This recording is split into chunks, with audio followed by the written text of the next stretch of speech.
Hello, বোতল আর্টের সম্পূর্ণ ভিডিওটা আজ দিলাম। মানছি কাজটির ভিডিও দিতে অনেকটা দেরি হয়ে গেল। কি করব বলো? আসলে কাজের প্রচুর চাপ, তারপর প্রোডাক্টগুলোকে ডিসপ্যাচ করারও একটু চাপ ছিল। তাই ডিসপ্যাচ হয়ে যাওয়া অনেকগুলি কাজের মধ্যে সবচেয়ে প্রিয় কাজ ছিল এটি, যদিও এই কাজটি অনেকটা সময় সাপেক্ষ।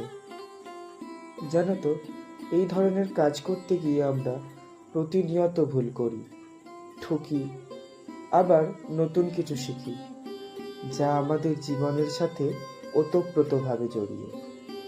সেই ভুলগুলোকে ধরে না থেকে যাতে নতুন করে সঠিক নিয়মে সঠিক পথে এগিয়ে যেতে পারি, সেই চেষ্টাই করি।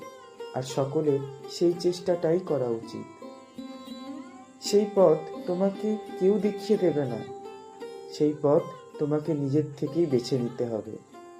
আর হ্যাঁ, জানিয়ে যেও কাজটি তোমাদের কেমন লাগলো।